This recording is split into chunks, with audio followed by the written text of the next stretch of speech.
Well, greetings and salutations, everybody. Welcome to my YouTube channel. My name is John Campea, and this is Mailbag. What is Mailbag? Well, I'm awfully glad that you asked. See, every day on the John Campea Show, Monday through Friday, we take a part of the show to take your live comments and questions. However, what if you're one of those people who can't watch during those live hours and you watch one of the other 22 hours during the day?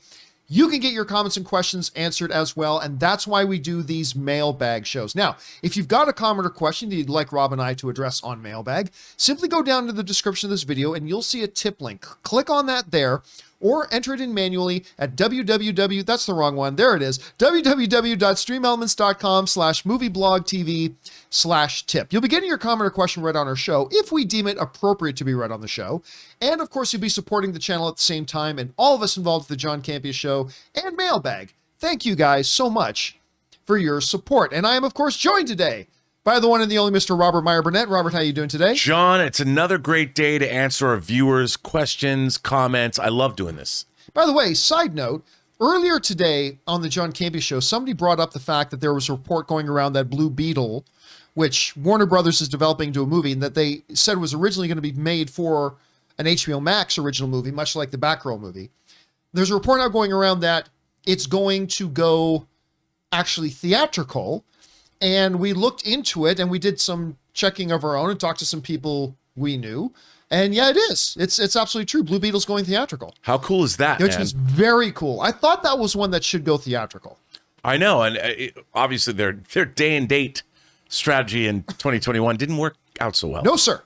No, it did not. It did not work out well. And it's good to see them going back to this kind of a model. Anyway, that's kind of good to see. But guys, we're not here to talk about random stuff. We're here to take your comments and questions. So let's start getting to it, shall we? Mark Netto writes, "Hey folks, which celebrities have you met inadvertently? For me, I was on vacation in Puerto Vallarta back in 1987, casually walking down the main drag, looking into a tourist trap, only to look back and be face to face with George Hamilton." He's one of the Beatles, right? George Hamilton is... Oh, no, the actor. I'm thinking of... Love at First Bite. You're thinking George Harrison. I'm thinking George Harrison. That's right. The actor George Harrison. But you're not a Beatles fan, John, so That's right. It wouldn't be right off the tip of your tongue. I know. Elizabeth Taylor, almost too close, actually. Felt sorry for them after the folks I was with chased them down for autographs. Any circumstances like that for you folks? Well, I mean, given the fact that we live in LA, it happens once in a while. Yeah. My favorite one, though, wasn't me. It was actually Anne. Now, we had done... I interviewed Vince Vaughn a couple of times, but the most important one was when they were promoting their movie, The Delivery Man, with Vince Vaughn and Chris Pratt. And as a part of their marketing of this movie, Vaughn and Pratt came into our studio at the AMC Burbank 16 and hung out with us for a couple of hours during the day. First, they did a big, long interview with us, and then they hung out there for the rest of the day to do a live Twitter thing. And it was great. And both of them, Pratt and Vaughn, couldn't have been nicer. And what happened then was about a year later, Anne was, this was back when she was still working for Hasbro. Hasbro was having this big professional day at this big hotel somewhere in Santa Monica near the beach. And Anne and a few of her Hasbro friends were in the lobby of the hotel when out of nowhere, her and her friends hear somebody go, "Anne." And they turn around and it's Vince Vaughn. And Vince Vaughn came over and said hi to Anne and talked for a second. And of course, in front of all of her other Hasbro friends, Anne was now looking like a superstar, right? Like Anne is looking like she's the queen of the hill. So I just thought it was so amazing that Vaughn remembered from like a year earlier, and then a year later saw her and decided to go out of his way and go and say hi and made her look cool in front of her friends. So that was that was a random kind of out of nowhere one, but that's my favorite one. Rob, you've lived in LA for a long time. You've had any of these inadvertent ones? My favorite, John, in 2007, I was in Hawaii. And I was in Hawaii with a bunch of filmmaker friends, and we're staying at a place called the Kahala, which is on Oahu. And I had just watched the first 4 seasons of The West Wing because I'd been given the box set for the holidays. That's a good gift. So I'm sitting swear to God, I'm sitting on the beach. I'm looking down. I see this dude and like his wife and their kid walking. And I'm like, that's Aaron Sorkin. No. Swear to God. I go, that's Aaron Sorkin. And everyone's looking at me, that's not Aaron Sorkin. I go, I swear to God, because I'd watched special features. I'm like, that's Aaron Sorkin. So you know me, I got up. I went down the beach and I said, excuse me. And it was totally Aaron Sorkin. And I said, Mr. Sorkin, my name is Robert Burnett, and I just finished watching. I started talking to him about Two Cathedrals, the episode where President Bartlett is railing at God in the church after Mrs. Landingham is killed. And he's laughing. And I said, I can't believe you're here. Listen, we got some friends over here. We're just hanging out, having some beers. Why don't you guys come over and hang out with us? He totally did. Really? Him and his wife and his daughter. And I think he was divorced, but he was there co-parenting with his wife. Couldn't have been nicer. Was hanging out on the beach in Hawaii. Random Aaron Sorkin, not just running into him, but he actually came over and hung out. That's a very cool story. It was crazy. I mean, it was just, but it was one of those things where it was so unbelievable. Like if I hadn't watched the episodes and knew what he looked like, I might not have noticed. But it was one of those things where I had West Wing on the brain. Right. And it was one of those things where you're like, this can't be happening. That is not Aaron Sorkin. But I'm like, it is. And I was having this moment where I didn't tell anybody until I was pretty sure it was. And nobody believed me. And then, of course, I got up because I would do that. And then I didn't let him. I hope, Mr. Sorkin, if you watch this and you remember this, I hope you didn't think I was being too forward. I was cool about it. I was cool. But that's a good one. All right. Next up, we got Crunko Pop writes. So the Wanda Theory, who did she have kids with and when? How old is she supposed to be in Age of Ultron? She had kids in Sokovia. I mean, that's a good question because we've been having this theory that, well, it's not our theory, but there's a theory going around that the reason we've never heard of mutants is at one point in the MCU's history, Wanda Maximoff said the words, "No more mutants," and wiped mutants from reality. And so everybody in reality has no memory of them, right? Which meant she would have had those kids, the two sons that she lost. And the sons we see in WandaVision are actually manifestations of her subconscious memory of her two kids. But that does raise a question. Well, how old is she supposed to be? And how old is she? Because how old is Elizabeth? she's 33. She's 33, right? So you could arguably say she was old enough and stuff like that. So that's a very good question. I'm going to assume it was in Sokovia. We saw in WandaVision that is indeed where she grew up. So yeah, that very well could be. But again, the theory may not be right at all, Crunko Pop. So we'll have to wait and see. Yeah. All right.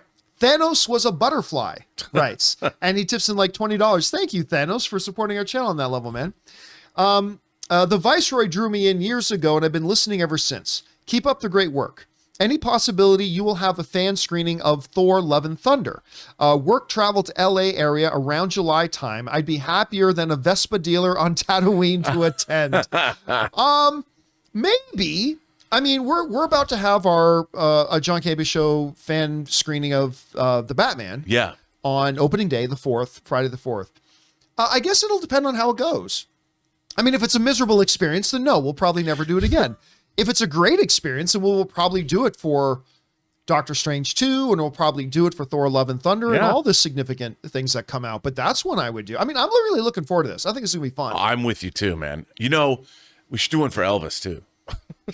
I don't know if Elvis is going to be a big enough one. Or it's a fan thing, but just because I'm very excited about that movie You're a myself. song dance man, so you know. I'm looking forward to it. All right, next up, Miles writes, I've been binging Yellowstone. Nice. Wow, what an amazing show. I'm on season 4. Do you think we will ever get a Yellowstone theatrical movie, or is there no point? I know I'd love it. Thanks, and bring on the filthy. First of all, yes, Yellowstone might be my favorite show on television right now. I think it might be the best show on television right now. There's certainly an argument to be made for Succession as well. But I don't see any point of making a theatrical film.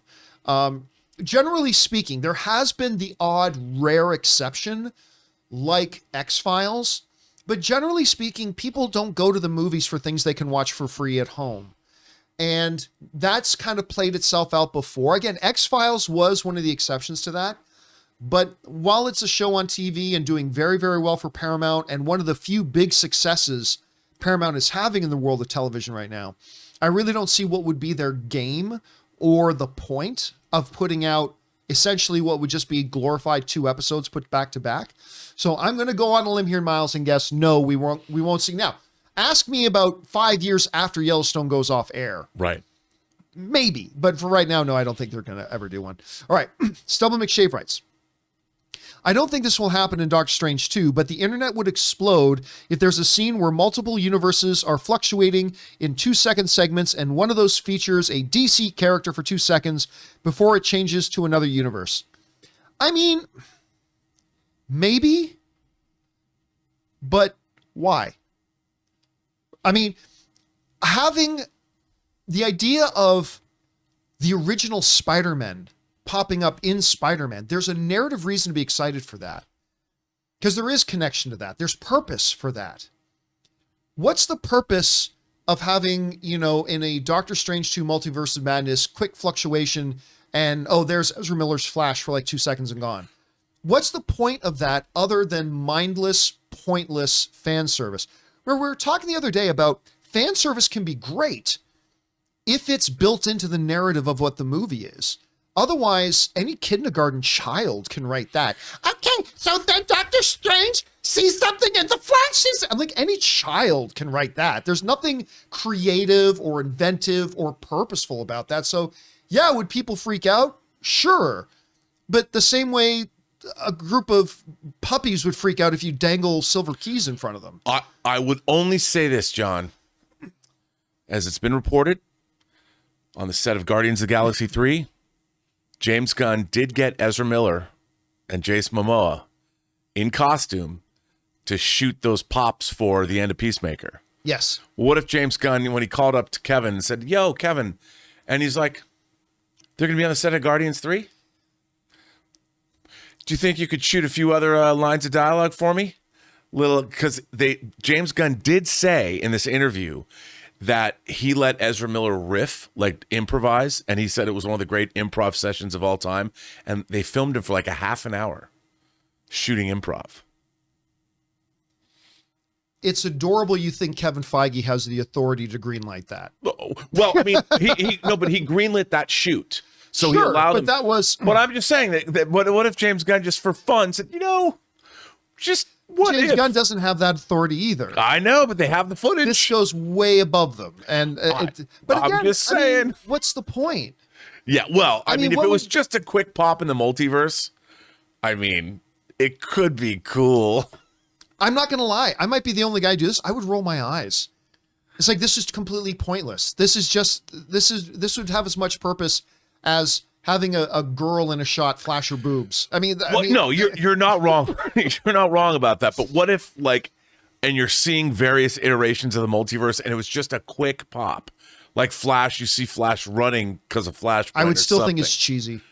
I would think it's abundantly cheesy. Come on, not even a little smile from you. No, I would honestly put my hands on my face and go, "Oh my God, how stupid!" Okay. All right. I mean, unless there was word came out that there is narrative purpose and they're building towards a larger storyline thing, in which case then it makes sense and it would have a purpose. Right. But we know that's not happening, at least not anytime soon. So, I'll be the wet blanket on this. I just think it would be dumb and pointless.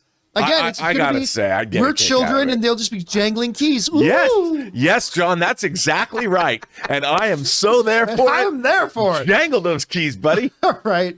Next up, we've got Multiverse Rob who writes, Rob, what do we have to do to get a 4K release of Blue is the Warmest Color? The world needs it, and the final battle in Endgame has nothing on this movie. Well, I mean, look, I get it. For people who actually appreciate art and film, Warm is the Bluest Color is a beautiful movie. Yeah. It's a wonderful... Blue is the warmest color. Blue is the warmest color. What did I just say? You said warm is the bluest color. Warm is the... I've been reversing my letters all day. And like, that's a totally different movie. But it is... Warm is the Blue is the color. Warmest Color is a comic book adaptation. It's an adaptation of a graphic novel. And it's also very much a human story. Yeah. It's a very personal story, whatever. But let's be honest. The reason a lot of people would be saying, oh, make that a 4K, is because there are lesbian scenes in it. And it's like, okay, guys, I get it. But grow up a little bit. It's a beautiful artistic film. No, it is. And it was put out by Criterion. Yes. So I don't know if there might be a 4K. There's been a lot of really interesting stuff coming out in France because Studio Canal has been doing a lot of 4K upgrades. And they've been making a lot of partnerships too. Yeah, I could see it happening. Because the film is prestigious. It won the Palme d'Or. I don't know if it will, because if you look at that film, it is mostly faces. A lot of the whole movie is close-ups of faces. Yeah. It's a beautiful. I love the film. I dearly love that film, but it's devastating too from a romantic standpoint. It's really heart-wrenching. But I don't know if we'll get that, only because visually it's not something people go, oh, I've got to. Well, for the obvious reasons, I got to have that in 4K. But it is, from the way it's shot, I don't necessarily know if it's the best use of 4K. But I could see it, because of its prestige, getting a 4K release. But I haven't heard anything about that yet. So. All right. Next up, we've got "Don't Tell My Wife." That's a words to live by. That's a username. That always follows with me. About the Hot Toys I pre-ordered. Well, it's attached. Oh, it is? Don't Tell My Wife writes, I just got $4,000 from a class action lawsuit I randomly signed a few years ago. Which hot toy should I get? No way. I've already pre-ordered the Schumacher ones, the Baby Yoda ones, and I cannot wait for the new Batman figures when they're announced. So, Rob, let me ask you. You're just handed. Kidding. You're handed a blank. Do as you please with check for $4,000. Not do as you please with. You got to get something from Hot Toys. What is it you get? One thing you get from Hot Toys. Is there one thing that maybe you haven't even allowed yourself to get, maybe because it was a little too cost prohibitive? First of all, if it's something I love our viewer mentioned he's getting the Val Kilmer Batman and the Chris O'Donnell Robin that comes out in April, theoretically. Those are great figures. But you know what, John, here's what I would buy. I would either get the quarter scale Mandalorian. Ooh. I would get the quarter scale Mandalorian, or what they just announced a couple days ago, the Back to the Future 2 DeLorean, which is like $900. Because you already have a DeLorean, do you not? I don't have the DeLorean. I've got the '89 Batmobile. And our friend Cliff has the DeLorean. Yes, he has it. I don't, but he's got the Back to the Future 1 DeLorean. Not the Back to the Future 2. Because they haven't put it out yet. And this one has the rotating wheels, so it's the flying DeLorean. And what's the scale on it? 1/6. So it fits the figures. So it's like this big. And it's $900. It's $900. Yeah, and it lights up. That's what I would buy. You need a check. You need that $4,000 check John, to get that. Well, perhaps you could help a brother out. Yeah, dude. If I can't get it, you can't get God it. damn it. All right. Next up, Luke writes, "Hey John, there was an 8K version of the Doctor Strange trailer in the Multiverse of Madness, and the mysterious lighted up character that looks like Captain Marvel's power looked like Jonathan Majors as Kang. What are your thoughts?" I didn't see it. I saw a lot of people writing that theory around. I did not see that in there at all. I mean, that's not to say it's impossible. That figure can literally be anybody. It can be anybody. And by the way, that could be their misdirect. For all we know, that's a character that isn't all flamed up looking like Captain Marvel at all. Yeah. Right? So if there's somebody you think it looks like, then that's probably Marvel trying to make you think it looks like them. Yeah. So I don't think it's going to be Kang. Kang's coming in Ant-Man 2. He's not a surprise character anymore. So I wouldn't be willing to put any money on that. But it can at this point be it can be a Tony Stark. It can be Captain Marvel. It can be anybody. I mean, it can be a Johnny Storm. I mean, but I don't think it'll be Kang, but it's possible. You got any kind of bets on who you might think that might be? I mean, the only thing that I was thinking, because people have said this, is that it's Tom Cruise's superior Iron Man. If we're getting that, which Right. That's a big. I mean, it's like saying Mephisto's in WandaVision. I mean, everybody and his brother apparently is cameoing in this movie as somebody. Right. So until I see it, like you, I don't want it to be some cameo fest. I think having Patrick Stewart in it as Xavier as part of the Illuminati, maybe they're all from destroyed universes, that makes sense. Yeah, because it fits into the story. Yes, and that's what we both want. We've said, I just don't want to see a bunch of rando, except Ezra Miller and Jason Momoa.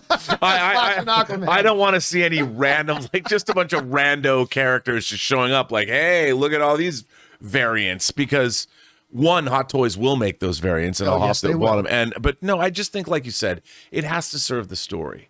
So I don't know who that character is. They've clearly went to some lengths to obscure who that person is, because Yeah. even when you slow it down, they knew we were going to slow it down. Yeah. Even when you slow it down, you can't tell who it is. No, which is, again, why one of the arguments, I mean, we've already established Ryan Reynolds is not in Doctor Strange shoot. That's 100% established. He's not there. Take that to the bank. But to people who think they see him in the shattered piece of glass, if Marvel doesn't want you to know if Deadpool was in the movie and Marvel didn't want you to know, why would they put him anywhere on that piece of glass? I agree with you wholeheartedly. It's just not what they would do. So No. that's all right. What's next? We got Raiden X, who writes, "Hey guys, about the James Gunn Suicide Squad show, I think it might be about Ratcatcher. I think that's a great guess. Yep. She did play a big part in the movie with Taika Waititi as her father. Could be a prequel show showing how she got into the Suicide Squad. Thanks." I mean, so for those of you who don't know what he's talking about, James Gunn has already said he's working on developing. Now, whether he'll write and direct it, we don't know, but he said he's working on developing another Suicide Squad spinoff show that's going to have a kind of a different sort of flavor than Peacemaker. Ratcatcher would be a very good and obvious kind of choice. The character probably had the most emotional depth out of any of the characters in Suicide Squad. That moment where we see her father, Taika Waititi, in the younger version of her, I'm trying to remember the exact line, like, all of us, we're all something or other. Yeah. And then understanding that he fell to his own demons and things like that with drug addiction and stuff like that. It is a powerful, moving story that really didn't get explored very much. And so I could see them focusing on an adult Ratcatcher. It can even be after the events of Suicide Squad. I would prefer that to a prequel to Suicide Squad. But that's as good. My only other guess was King Shark. That was my other guess, but that's it. But I really like the I do too. one. Maybe Polka Dot Man.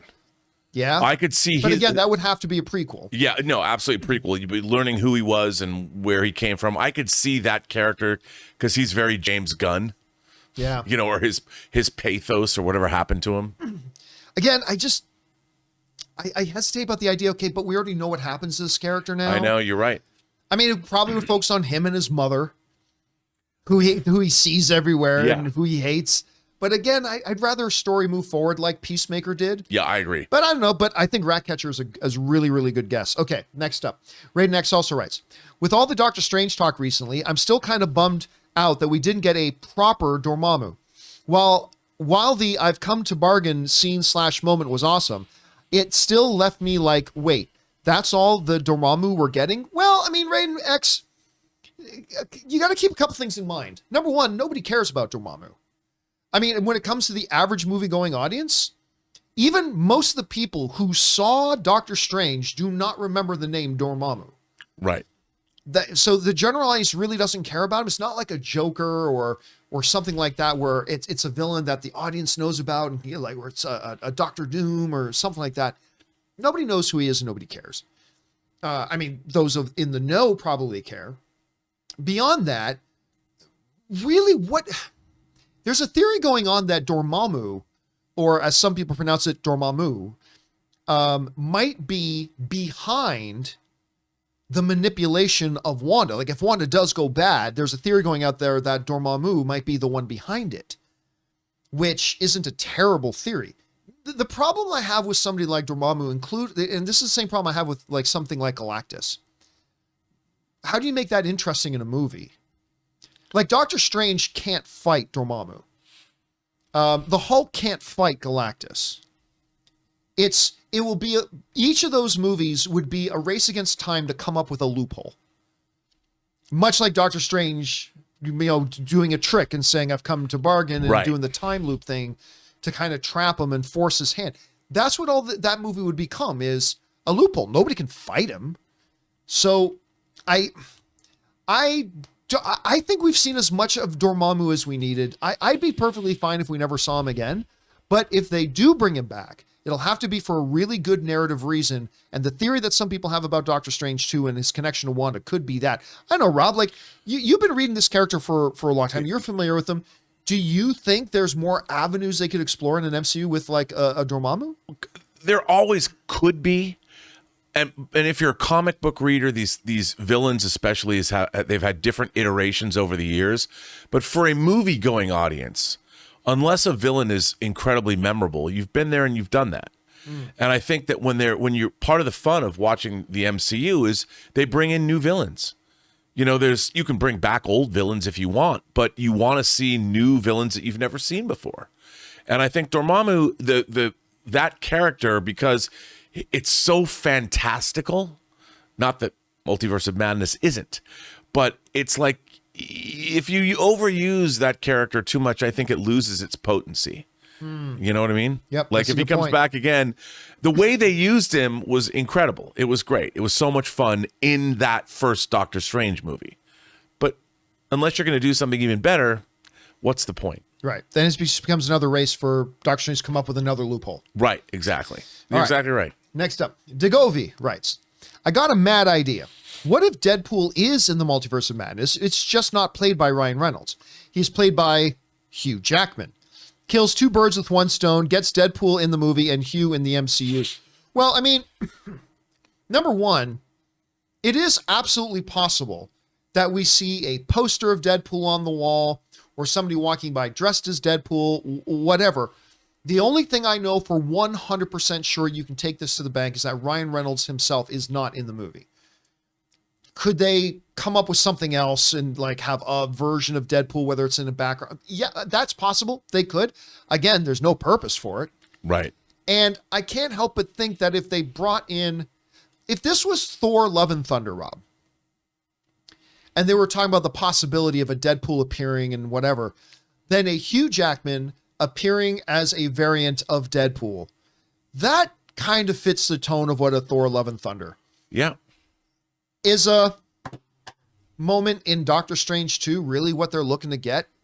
Because I don't think it would be anything but a quick sight gag, and I don't know if that's still Sam Raimi, but it still doesn't feel like it would fit in this movie. So, I mean, but it's possible they could have some variation of Deadpool that's not Ryan Reynolds playing it. Yeah, but I also think you're right. I mean, what is the tone that they're going for? If you've got this great tone and it's dark and it's foreboding, and then you throw a Deadpool appearance in the middle of the movie, it could shatter the tone that the movie had been building up since it opened. Yeah. Since its beginning. And you don't want that to happen. I mean, it would have to be, and I honestly, John, I don't know if I'd want to see Deadpool as a cheap cameo. You know, both of us are in agreement. We don't like just cheap cameos, and it might be a throwaway joke, but would it serve the story they're trying to tell? Imagine if Black Panther's first appearance in the MCU was as a cheap cameo.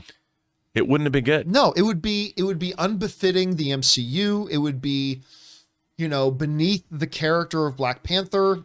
Deadpool's a little bit of a different kind of character, but you want to introduce him right. Yeah. Not in something like that. So I agree with you. All right.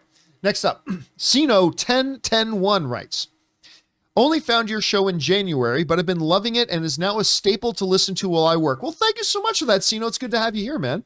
The Peacemaker intro dance is a play on the old Space Invaders Atari game, Alien Movements. Very cool when you think of the context of season 1. Is that true? I don't know, but you know what? I love this idea because the arm, dude, the whole, yeah. Dude. And the whatever? I would not put that past James Gunn to say to his choreographer, hey, I want it to be redolent of Space Invaders. Well, if I'm not mistaken, and I might be, but I think the choreographer of that dance number is, why am I freezing on his name? From Resident Alien, Alan Tudyk. Oh, is it? Okay. Is his wife. And apparently he helped with the choreography of it. But I know there's some online interview with them where they're talking about it. And I wonder if they mentioned that, because I've never heard that theory. But I haven't either. Like it fits. But yeah, I love that that's what they did. Now, let me ask you this, John. We know Peacemaker's getting a season 2. A lot of the people that appear in that intro are no longer with us. Yes. You know, do they keep the same song, or do they do an entirely different song with a different dance to open Peacemaker season 2? You change the song. You change the song. And you try to get lightning to strike twice. You try to find another song that's like that, like this glam metal song from an era that's probably under the radar that a lot of people have never heard, but can be perfect for it. So you do the same thing, but you do it with a different dance and a different song. Yeah, I think so. At least that's what I hope. But that is a great thing to point out, Sam. I did not know that. I didn't know that either. I want to believe it's true. I want to believe it's true. I don't know if it's true, but I want to believe it's true. All right, next up. Great Grapthar's Hammer writes, well, thanks to me upgrading my PS4 copy of Uncharted 4 to the PS5 Legacy of Thieves collection, I got myself a free ticket to see the Uncharted movie. Watching it tonight with my wife, and as a fan of the franchise, I hope for a fun time at least. Well, here's the thing. Look, Rob and I didn't like the movie. I think I liked it a little bit more than Rob did. I certainly think it had some things going for it. I think Tom Holland was right in the role. Yeah, he was terrific. I think the set pieces were impressive. I think the action choreography was really... The bones are there. Yeah. They just did a number of things, in my opinion, really wrong. Most egregiously, the questing and the map following. That was so ridiculous. It just took me out of the movie a lot. But the bones are there. And the reality is, a lot of people want to go see it, and even a lot of our viewers are saying they saw it and they enjoyed it. Nobody's saying they loved it to death. Right. But a lot of people are saying they enjoyed it. And again, we checked in on Rotten Tomatoes, the verified audience rating for over 1,000 people who have confirmed, bought tickets, and went to go see these movies. 90% of them are saying they liked it. So our guess is, at least my hope for you, Great Grapthar's Hammer, is that I'm going to bet that you're probably going to enjoy it. At least I hope that you do. Let us know. All right. Next up. Angelic Annihilator writes, hey, John, first time sending in a tip. Well, thank you for sending one in, Angelic. WandaVision is my favorite of the Marvel shows. Mine too. But the only thing I didn't like was the Ralph Boner nonsense. Why in the F did Kevin Feige do this? I'll tell you why he did this, because it was unfucking believably brilliant. It was absolutely brilliant. Anyway, let's keep going here. Surely he knew that the fans would not be happy. I'm a fan, and I'm fucking really happy he did it. I thought it was awesome. Yeah, anyway, me too. Let's see. Let me keep going here. Surely he knew that fans would not be happy. I still think we will get Evan Peters as Quicksilver in the future at some point. No. If we're going to get Quicksilver again, it's going to be Aaron Taylor Johnson, I think. I refuse to believe that Kevin Feige and Jack Schaefer's humor is on the same level as a group of third grade boys gathered in a school bathroom telling fart jokes. Here's the thing, Angelic. I 1000% disagree with you. Because here's the thing. If the whole notion, because believe me, I've been doing this show or variations of it for a long time. And so believe me when I tell you that whenever like casting things like this come up, this is the type of casting that fans would come up with all the time. Like, okay, so there's going to be somebody in it who's going to kind of trick Wanda into thinking it's her brother. You know what fans would say? Go get Evan Peters. You can deny it all you want. I am telling you, doing this for 15 years, this is the exact sort of thing that fans would always write in and say, get Evan Peters to do it. That would be amazing. And if Kevin Feige has shown us anything, Rob, he loves to misdirect the audience. He loves it. And if history tells us anything, we as fans seem to love it when he does it. Yep. And when Evan Peters showed up in WandaVision, I was the only guy who said to everyone, that ain't Quicksilver. To which I had a lot of names thrown at me. It's John, you're this, and John, you're that. It's obviously the real Quicksilver. And I said, no, it's not. This is Kevin Feige doing a misdirect. And sure enough, it came up being, now look, I get it. Some people are butthurt about the name choice they used. Kevin Bonner, pronounced Boner, right? I get it, whatever. But take the name choice out of it. Right. This was a brilliant piece of casting. It got everybody talking. It got everybody buzzing. And it was front and center with everybody. And it did exactly what it wanted to do. He was fooling Wanda and he was fooling us. And on that level, I thought it was absolutely a stroke of genius that he did it. And the proof is in the pudding. Everybody buzzed. I will say this though, Rob, the one thing that really bothered me was I've stopped watching them, to be honest with you, but after every one of their shows now, Disney does a little making of documentary episode, like, you know, the making of Falcon and the Winter Soldier, the making of this. They did one for WandaVision, and they never talked about the Evan Peters as Quicksilver thing. Yeah. I'm like, that's the one main thing everybody would want to talk about. But maybe there's a reason for that. There might be, but I don't think it's that Evan Peters is actually Quicksilver. No, but we might know coming up in May. You never know. Never know. But, you know, Rob, we're now quite a while removed from when WandaVision came out.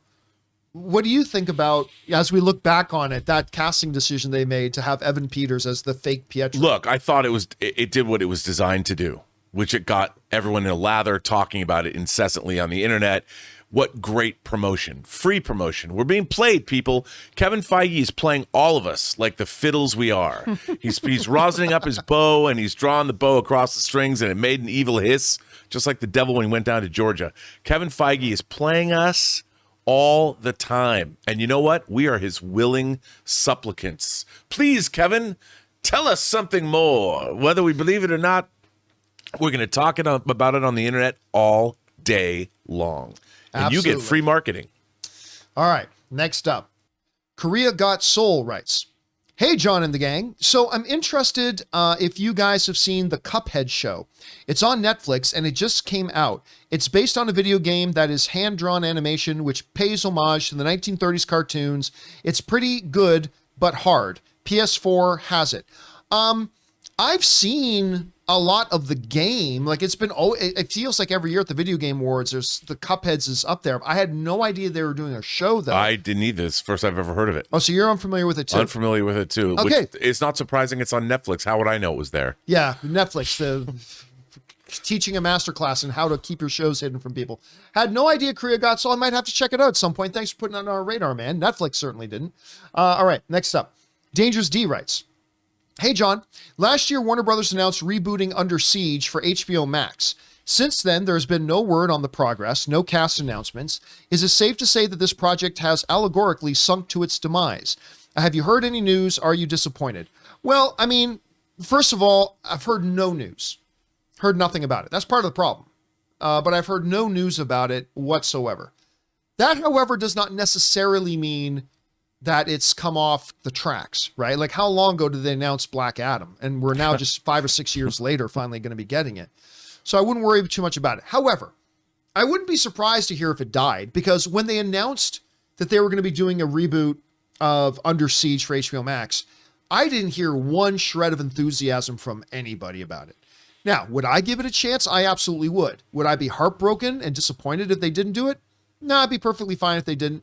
So it could very well be dead, but I don't think just because we haven't heard anything doesn't necessarily mean that's the case. All right. Thanks for asking, man.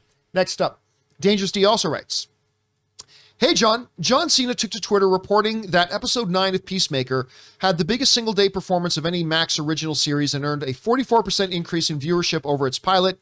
Then he thanked the fans for its success. What do you think? Well, of course, we talked about that today on the John Campea Show. It's amazing. Amazing on both fronts. Number one, absolutely amazing. Has become the number one viewed thing on HBO Max as far as their original series goes. But also the incredible growth between its debut episode and its finale, once again, proving the point that the week after week thing kind of does that. And I think that's the biggest takeaway, is that the reason that 45% more viewers is that people heard about it. And it's what they want. They want more subscribers. They want new people coming to their service that aren't signed up. They hear about Peacemaker, and it takes, if you just did it in one weekend, John, people would talk about it and be done. But the 8 weeks, 2 months, and that's a lot of build-up time for people to be like, well, I guess I should subscribe to HBO Max then. And to that point, somebody wrote to me at the John Campea Show thing to send it in as a main topic. Didn't do it as a main topic, but somebody wrote into me about the week after week release strategy versus the all at once drop. Yeah. They brought up Ozark, the new season of Ozark. And they wrote into me. Now, I don't watch Ozark, so I don't know this, but they wrote in and said, Ozark got dropped, however long ago it dropped. He said, it's one of the best seasons of television I've ever seen. And no one's talking about it. Everybody talked about it for a few days. And he said, I haven't heard anybody talk about it since. Well, and interestingly enough, they split up the final season into 2 blocks. Right. They're both 7-episode blocks, and I think the next one airs in June. But you're right. I mean, it was incredible. It was incredible. But even Elizabeth and I, we binged it in 2 days. We watched that. And then once we watched it, like, that was great. And then Sunday, we started on a Friday. We finished Saturday night. Sunday rolls around. We're on to the next. Yeah. I didn't even get a chance to see anybody to tell them about how great Ozark season 7 or season 4 was. Raz, if it is that good, and again, I don't know because I haven't seen it, but if it is that good, and they released it every week for 7 weeks, how much would it maybe have gained traction in the conversation. Dude, I totally agree. And it leads up when you get to the end of episode 6 of Ozark season 4, it is positively apocalyptic. Where they leave the characters, I was like, oh my God. And I'm like, click, time for episode 7. Because we couldn't. And once it went down, I mean, we experienced, Elizabeth and I, like, this was amazing. But then it was done. Like, there was no time to even think about it outside. You just watch it all, and then you don't think about it anymore. But we would talk about game day, baby. You know, we would anticipate every week for 2 months. Yeah. And that's exposure. That's us telling our subscribers and viewers that we're excited to see this show. They might not have tuned in. They tune in because of our enthusiasm. All of that is gone when you drop something. I mean, I haven't talked about Ozark to many people. I think you and I right now, this is the longest conversation I've had about Ozark season 7, and it's really, really, really good. All right, next up, we got Dangerous D also writes, hey, John, Stranger Things season 4 will be split into 2 parts, and season 5 will be its final season according to Entertainment Weekly. Once we talked about that on the show last week. It has been 3 years since we last saw new episodes, and to be honest, I've lost my enthusiasm to this show. Are you still excited? Yeah, I'm still excited. I mean, 3 years, it is an unfortunate length of wait. It really is. But there were extenuating circumstances. Was that long? I'm old. I'm dying soon. That has kind of affected everything in the industry. Yeah. And listen, the very fact that the news about Stranger Things season 5 or 4, I should say, garnered so much attention kind of proves that the enthusiasm's still there. So, yeah, it's unfortunate that I had to wait this long, but I don't think the enthusiasm for it has gone anywhere with the general viewing public. So, and I think you'll find that enthusiasm comes back once we start seeing trailers and everything, too. I agree. That'll be the real proof. All right, next up, we got Josh who writes, if I'm Marvel, I am immediately trying to make a post-credit scene to capitalize on the hype of Deadpool. What hype of Deadpool? Anyway. Well, the hype that he might be in. Yeah.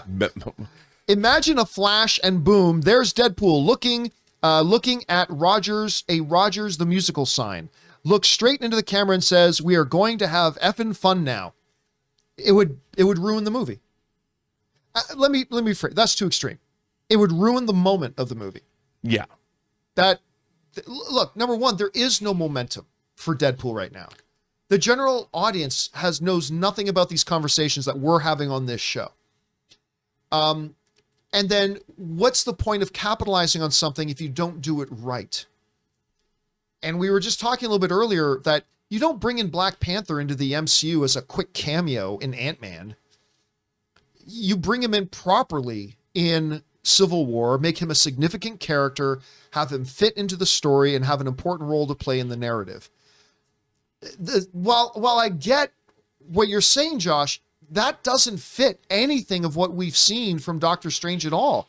And if anything, it would be jarring and out of place. Now, if that was in Thor Ragnarok or Thor Love and Thunder, that's a different story. That fits right in with the tone of it. Plus, but not here. You don't want Deadpool to overshadow Doctor Strange's movie. Yeah. I mean, a cheap pop. Yeah, you never want to, like, what I loved about the last trailer for Multiverse of Madness is it seems like it's about Doctor Strange. With all the variants and all the craziness that's going on, it seems to be centered squarely on Doctor Strange. What he's done, what he's going to do, and all the maelstrom of craziness surrounding him, it's still about Stephen Strange. It's not about what variants or cameos, or that's what I worry about. We don't want that to happen. We want it to be Doctor Strange's story.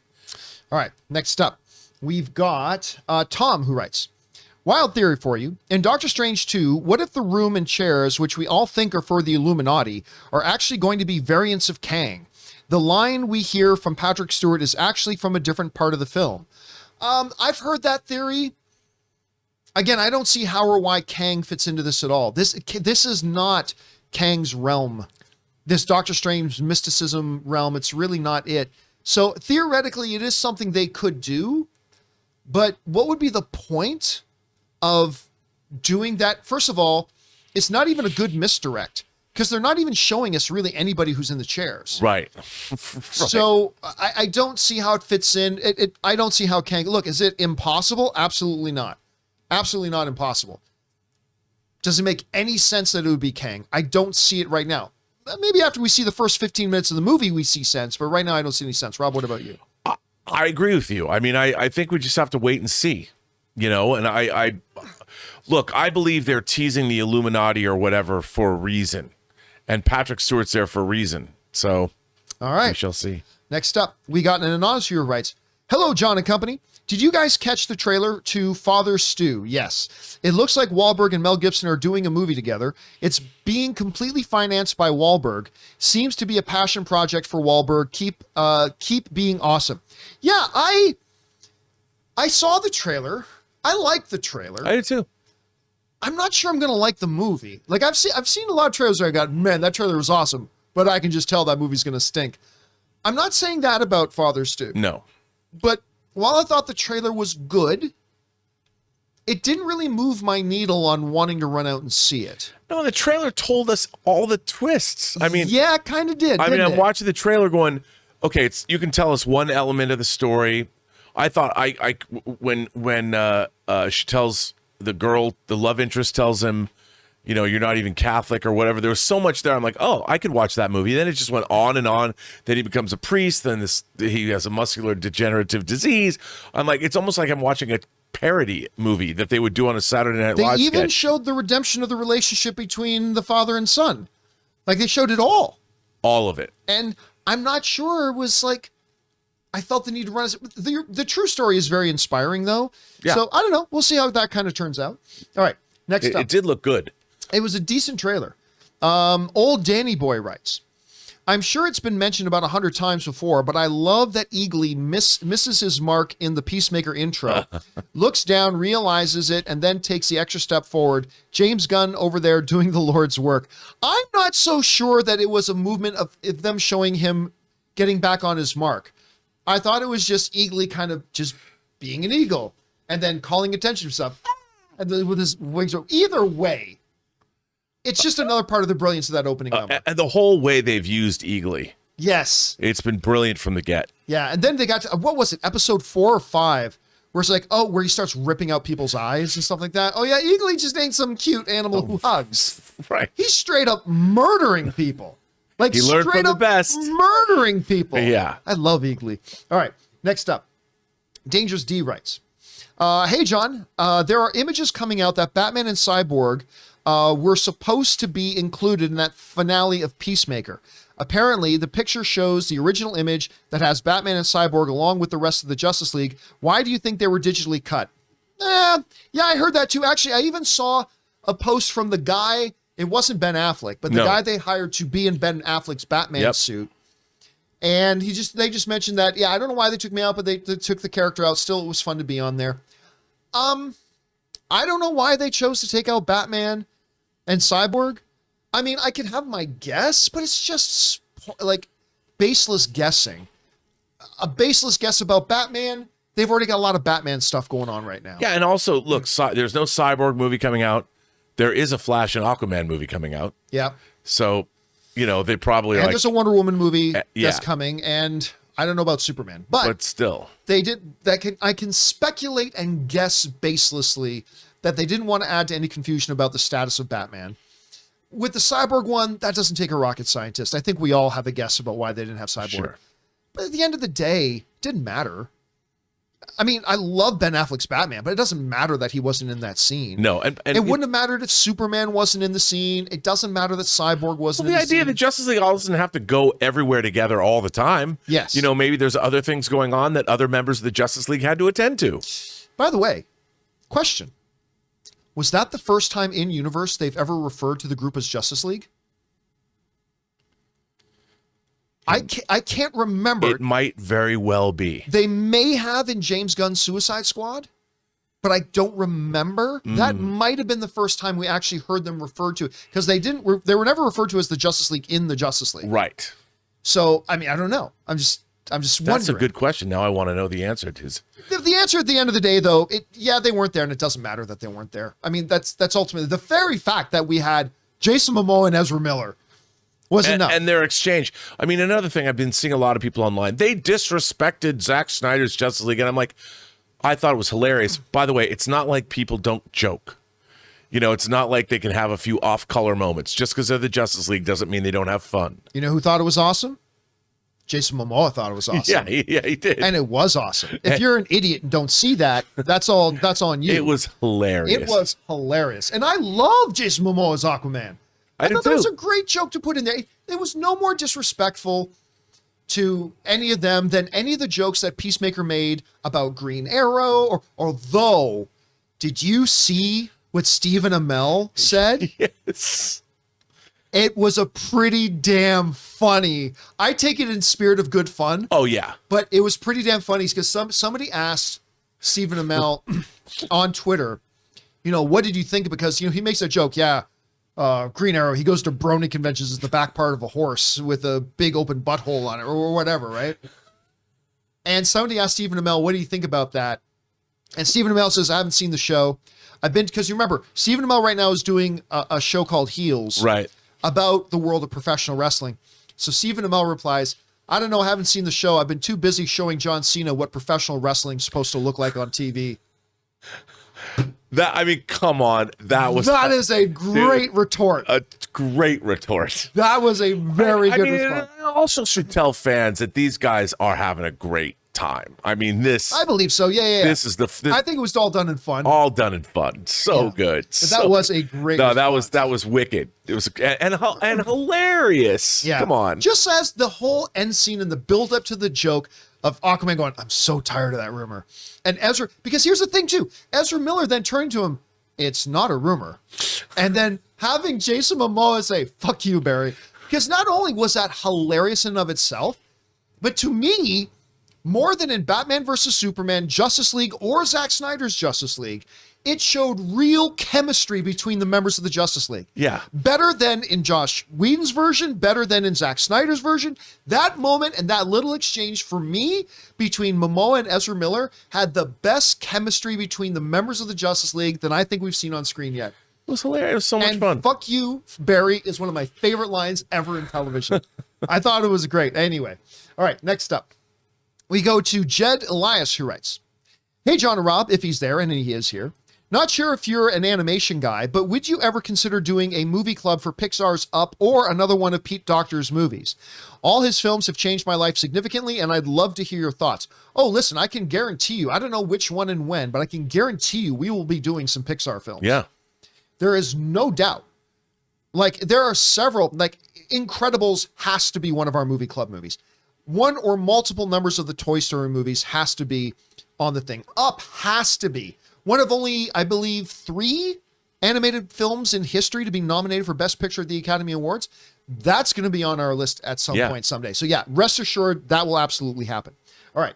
Thanks a lot for that, Jed. Next up, Tar Heel 65 writes, Dear John and Rob, do you think Hot Toys will come out with a 1/6 scale version of Lex Luthor, General Zod, Ursa, and Non from Superman the movie? Actually, that's Superman 2. Well, actually, I guess they did appear in the first one, for a moment there. If Hot Toys did this, my life would be complete. Don't tell my wife I said this, or she'll get medieval on my ass. What do you think, Rob? Can we see those Hot Toys? You know, they did do the Christopher Reeve Superman. They did the evil Superman from Superman 3. Drunk Superman, but they didn't do the 3 Outlaws from Krypton.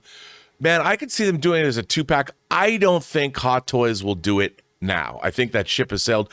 But that's not to say third-party companies, unlicensed companies like So Toys that made Stephen Amell's Green Lantern and made Robin and Green Arrow. Oh, did I say Green Lantern? Green Arrow.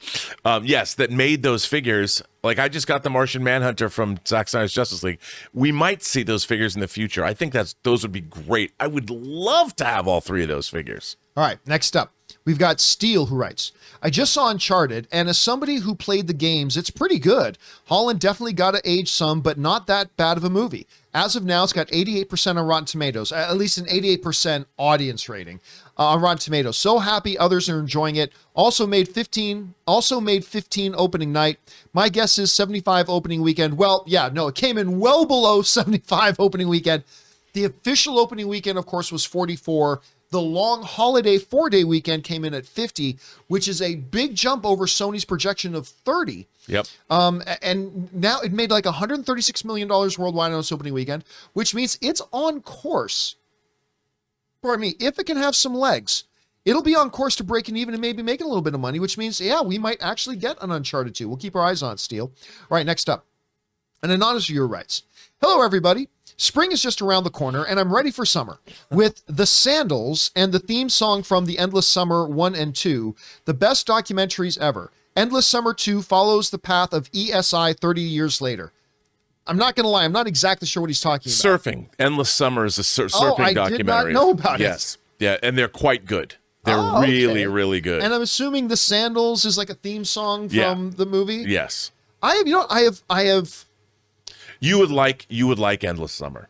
Well, see, I'm not into surfing, but I mean, because growing up in Canada, I mean, I didn't do a lot of surfing, but I did a lot of stuff. Like we grew up on the water and things like I was doing and, water skiing and stuff like that, but I've never ever surfed. Oh, but you like the documentaries are good. All the right. Endless Summer, you're literally following summer around the world. Oh, that's pretty fun. Yeah, it's all the surfers. All right. Because we're in the middle of, down if you go to Australia, they're in the middle of their summer, at the end of their summer. All right. So, you sold me. You got me sold. They're good. Thanks for writing that in, Anonymous. All right, next year. James O'Rourke writes, 1 of 2. Good day, Campea crew. I've been rewatching a few X-Men movies as of late in prep for Doctor Strange 2, and I noticed something. Though, yes, there are clear continuity issues with the films, they flow better than I had previously thought. So that in return got me thinking about Deadpool and the sheer mass of conversations in regards to that one particular shard of glass. In your opinion, do you think it is likely that is definitely Deadpool, yet he still isn't in the movie? I can see this being a running joke in Deadpool 3. There could even be some flashback in Deadpool 3 that takes place during Doctor Strange 2. Let's hear those thoughts, you filthy animals. P.S. Had a lot to say. Sorry. No problem, James. Thanks for writing in your thoughts. All right. I can only tell you my own personal opinion here. And whether my personal opinion here is right or wrong, we'll have to wait till the movie comes out. Yeah. Personal opinion number 1. That isn't Deadpool in that shard of glass. I'm sorry, it's not. When they wanted to put something in the shard of glass, like Captain Carter's shield, it was absolute crystal clear as day. Why would they hide something on a piece of key art? They want you to know what it is. They're selling you on the film. But again, and if they wanted you to recognize it, they made it very, very clear. Yeah. So, number 1, I don't think that's him at all. I think people are kind of seeing what they want to see. But I might be wrong. I'm just saying that's my kind of opinion on that. Now, the thing that is not my opinion, but I am telling you is an absolute fact. Ryan Reynolds is not in the movie. That's absolute fact. That doesn't mean Deadpool can't be. I don't think he will be. It makes no sense that he would be, and that ain't Deadpool in that shard of glass, I don't think. But I know, Rob, you've had a chance to look at this shard a lot. Has your opinion at all changed? No. You still don't see Deadpool in it? No, I don't see Deadpool in it. Right. Somebody sent me a picture of the shard, and then they actually photoshopped in a Deadpool into the shard. Right. And I'm like, I see it now, but no, I don't. Yeah. All right. Tar Heel 65 writes, hey, John and Rob, FYI, I bought all my Hot Toys over the course of a year instead of one day. Okay, that's the one who wrote about $35,000. Yeah. Oh, man. My wife is still mad at me. Nothing says romance like taking out a second mortgage to buy Hot Toys. Thanks. Well, okay. No judgment. No judgment here, Tar Heels, from us. No judgment. However,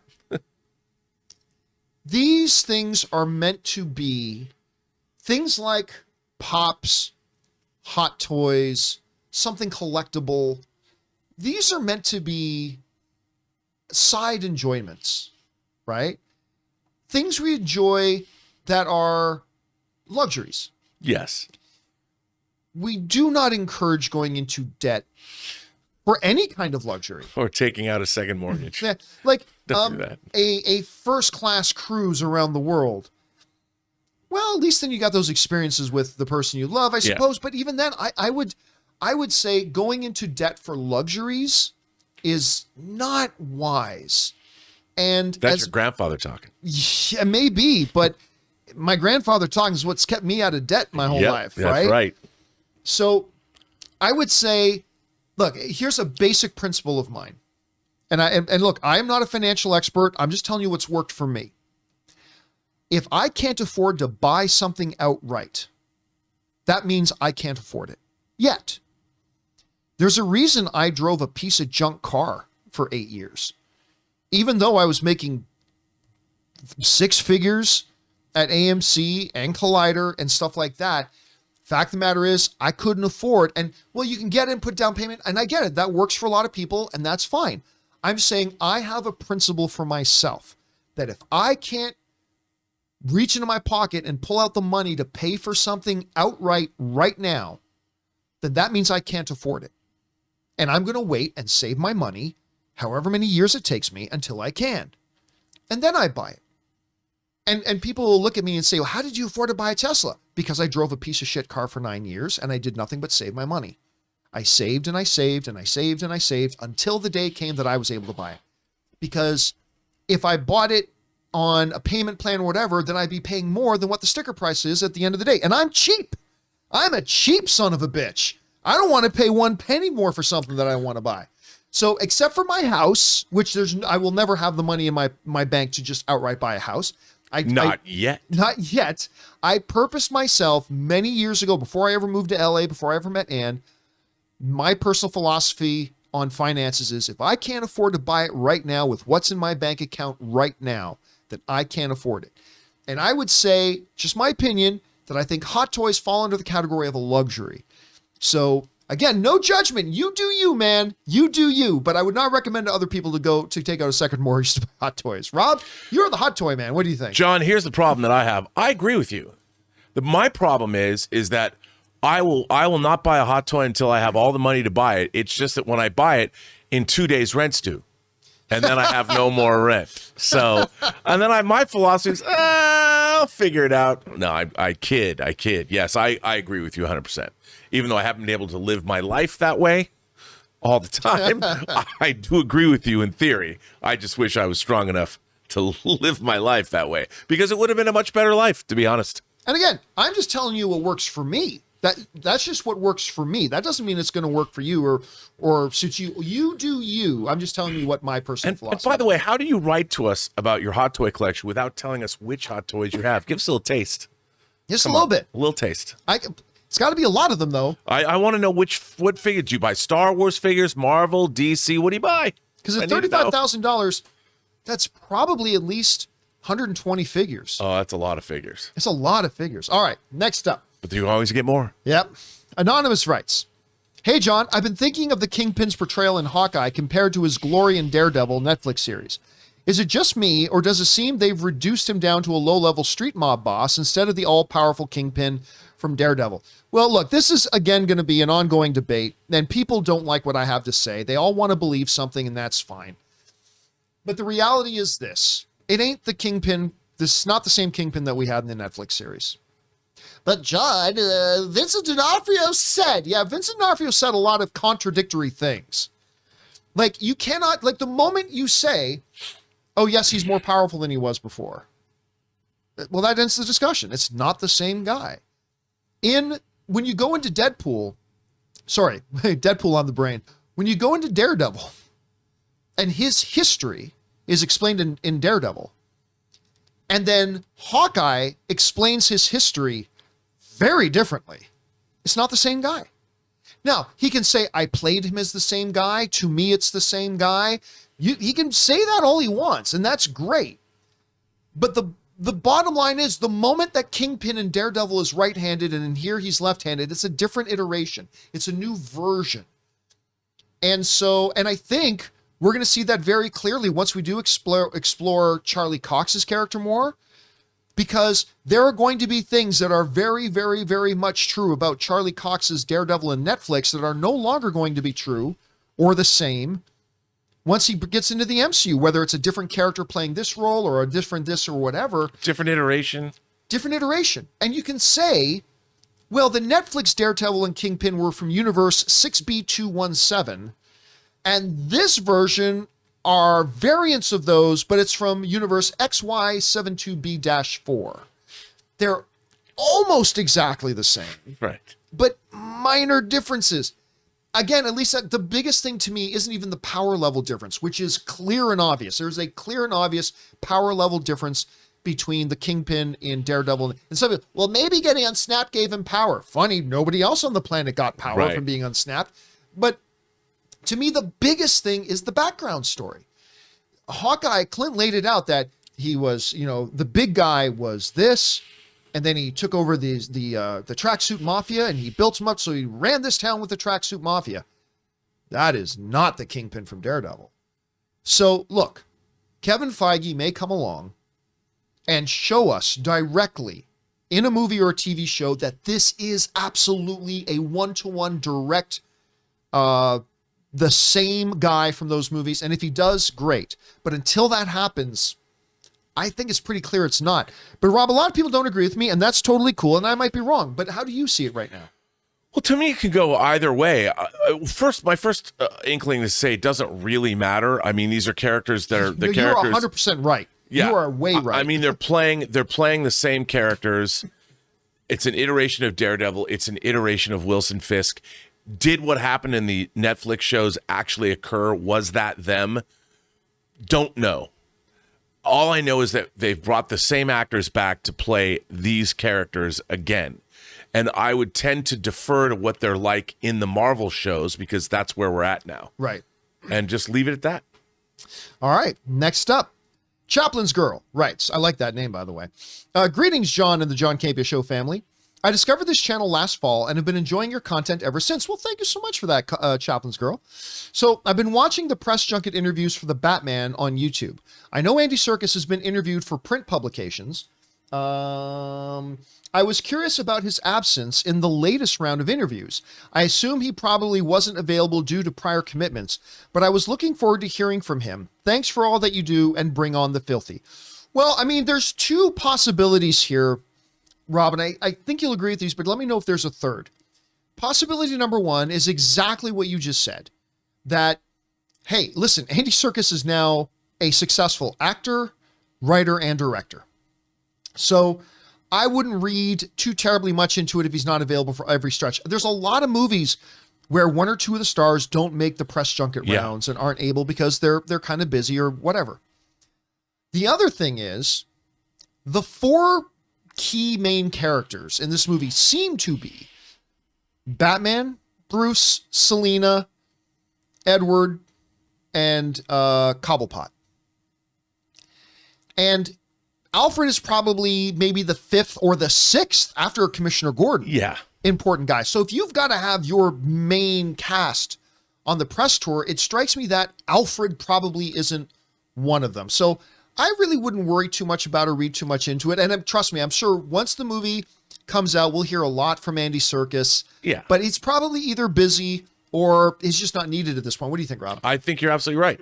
Plus, he is. I mean, I know he's got movies lined up to direct, so he could be in prep for that. But it's not like people are like, we have to hear from Alfred. And by the way, even if he's not right now in production on a movie he's directing, he could very well, like, a lot of these directors and these filmmakers will literally put in months and months and months up for a pitch that they take and get ready. So, I mean, he could have a lot of stuff on his plate right now. Yeah. Because he's pretty hot right now. Yeah. He's pretty hot right now. All right. Next up, we got Matt Fitch, who writes and sends in like a $20 tip. Thank you so much, Matt, for tipping to our channel on that level, man. Appreciate that. Well, it only took around 10 years, but finally watched Breaking Bad. Every episode in 1 week. I don't think words can describe how great that this show was, especially seasons 4 and 5. My life feels complete now that I'm done. Best TV show ever. Now time to watch El Camino. Well, I take a pass on El Camino. I don't think you're going to be missing anything if you decide to take a pass on El Camino. I didn't think El Camino was bad. No, it was all right. But you can easily skip it and you're not going to be missing out on anything you like. Breaking Bad is fantastic. It is in my top 10 favorite shows. It's not in my top 5 though. But Breaking Bad is absolutely fantastic television. It's amazing how it caught on with people and just caught fire. Anyway, what are your thoughts on Breaking Bad? I did the same thing our viewer did. I bought the Blu-ray, the 50-gallon oil drum. Oh, nice. And it's a great set of the entire series. And it came with a really great documentary. I'd seen sporadic episodes, but I hadn't seen it, and I sat down and binged the whole thing in a week. And I was blown away. I was absolutely blown away. And I went in and started watching Better Call Saul, but this was like 3 years ago. So Better Call Saul was new. And then I stopped and I'm like, you know what? I'm going to wait. I'm going to wait until Better Call Saul is done. And I'm going to buy the same, whatever I don't know if they're going to make it into a briefcase, whatever they're going to do. But whatever the Better Call Saul box set is, I'm getting it, and the day it comes out, I'm going to do the same thing. I'm going to binge the entire series. And I know it's controversial, but you and I have talked about this before. I think my favorite episode was the one that's very divisive amongst a lot of Breaking Bad fans, and that was The Fly. You know, directed by Rian Johnson. Yeah, that's right. Yes. Look, is that episode kind of a detour? In Yes. a way, it is. But I think it's a brilliant bit of television. Just like the Sopranos episode, the Pine Barrens episode, when they're stuck in the cab of the car overnight. Right. You know, that's not a typical Sopranos episode, but it was still great. The Fly is a great hour of TV. And by the way, the other thing about Breaking Bad, even some of the greatest television shows of all time have had a very rough landing with their series finales. Even the greatest shows, like a lot of the greatest ones, Seinfeld, hailed as one of the greatest television feats ever in history, not a very good finale, right? It's not unusual for that. Breaking Bad had a terrific finale to me. That just one scene where he breaks into that rich couple's house and he says, "You're going to do this with my money.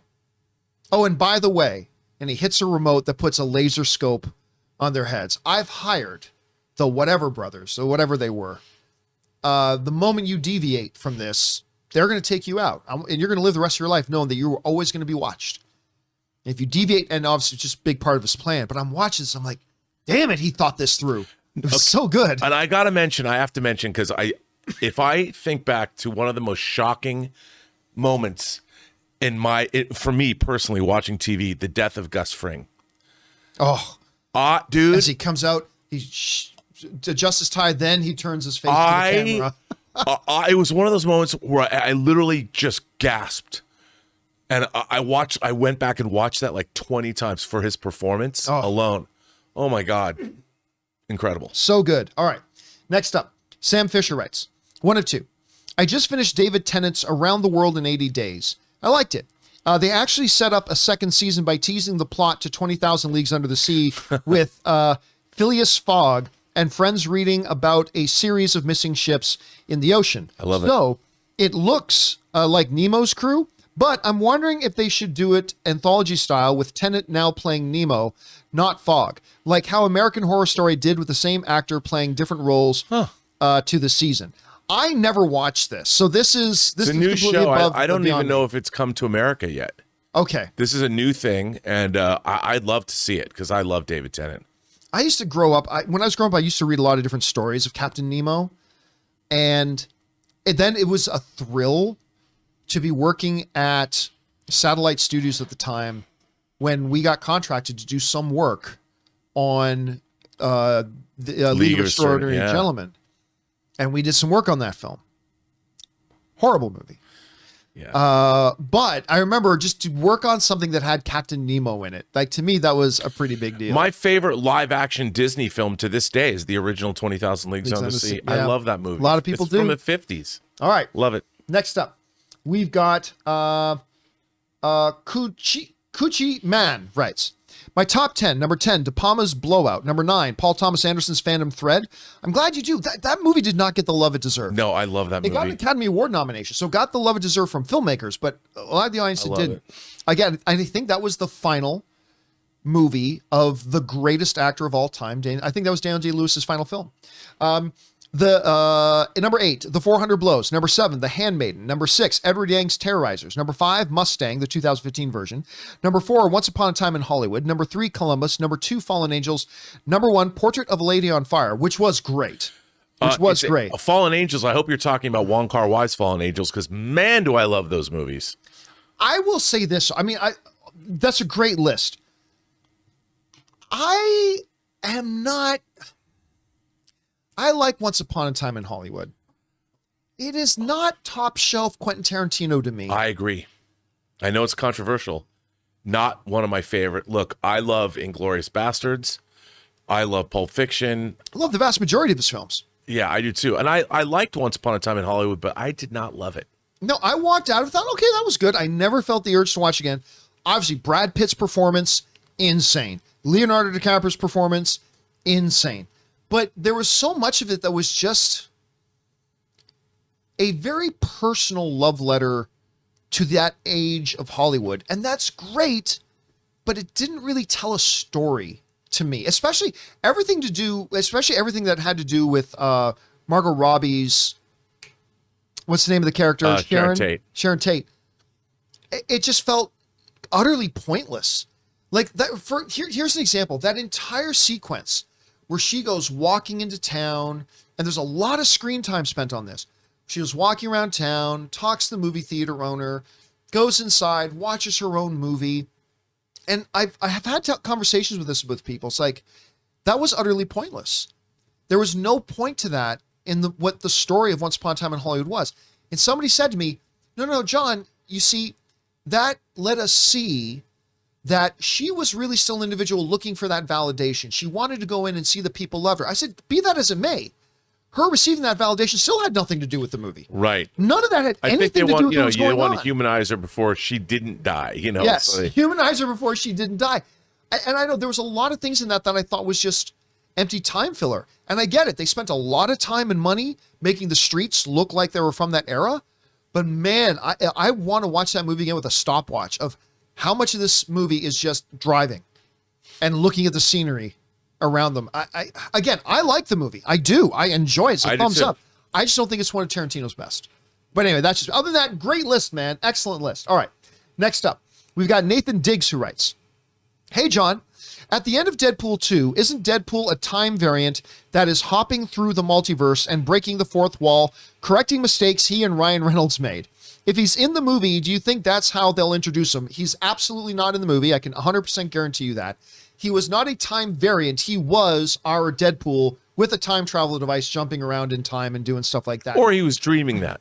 And it was a gag. Yeah. Let's be clear. That was a gag for a franchise that has no stakes. It's Deadpool. So, and don't worry, Nathan, I can 100% assure you that Ryan Reynolds is not in the next one. And I don't see a gag like that playing into Doctor Strange. Could it play into another Marvel movie at some point? Yes, they could, but I don't see them doing it, at least not with Doctor Strange 2. All right. Next up, we got, I watch movies with my butthole. Of course, a reference to Ray talking about us earlier today. We need Gal Gadot as Wonder Woman, giving Peacemaker the F me eyes at the end of the Peacemaker season finale. Keep up the great work and love your show. But we shouldn't get that. And the reason we shouldn't get that is because that whole thing at the end with Arthur and Barry was again proving that everything Peacemaker says is bullshit. He has all of that wrong. So if Wonder Woman had been there, she wouldn't have been giving him the FBIs. It would have been the complete opposite of that, because that's the whole point, that everything he said was complete nonsense. All right. Next up, we've got Chuck the Mystery, who writes, "Hey, John, I can't believe we're only a week away from game day. Something I found interesting," of course, that's for the Batman. "Something I found interesting in the marketing for the Batman is that they've given us plenty of shots of Riddler, but none of Edward unmasked. Any thoughts/theories as to why they might be?" There are two theories that I have. One, sort of, and one I think is more important. The sort of one is there might be something of a disfiguration of the character. There might be something key to him that is important to the story of the movie that they don't want to reveal to us yet. That's a theory. More importantly, Riddler in that mask is far more compelling. I completely agree. Especially for trailers. That's the image we get excited about. I don't know. What do you think? I couldn't have said it better myself. Absolutely right. All right. Thanks for writing that in, Chuck. Next up, we've got The Sock writes, "Notice that Nordic theme entertainment has been becoming more mainstream. Vinland Saga, Hellblade, the main character is Pictish, but the setting is Nordic. God of War, and now the Northman. Just something I thought was interesting." Yeah, I was talking to somebody the other day saying, man, there's a lot of love for Vikings lately. Between the show Vikings and now its spin-off series, now we got the movie coming with Northmen and stuff like that. And why not? That is mythology that is cool as hell. So yes, make movies about that. Northman is probably my number 2 most anticipated movie of the year after the Batman. Very excited to see it. By the way, I haven't talked about it yet, but I saw Cyrano. My number 3 most anticipated movie of the year. And I really enjoyed it. It's not going to end up being in my top 5 favorite movies of the year, but I very much enjoyed it. And Peter Dinklage is wonderful in it. I have a couple of issues with it, but overall, if you guys get a chance to see Cyrano, make sure you watch Cyrano. Okay, next up, we've got Check the Mystery Rights. Flashpoint has had several variations on what the characters involved can remember after the event. Do you think that the J.K. Simmons version of Gordon will remember the Affleck Batman post-Flashpoint, or to him, will Keaton have always been his Batman? Well, I mean, there's a couple of things you got to understand. Number one, just because they did something in the comic book storyline or the animated version of the movie does not mean that's what they're doing in this Flash movie. Because remember, technically, this movie is not called Flashpoint. I am guilty that I've constantly referred to it as the Flashpoint movie. It is not called the Flashpoint movie. It's just called The Flash. So they're taking themes from Flashpoint, we know that. But even if they did that part where some characters remember whatever and blah, blah, blah, I don't see anything that suggests that Gordon would be a character that would remember it. What do you think, Rob?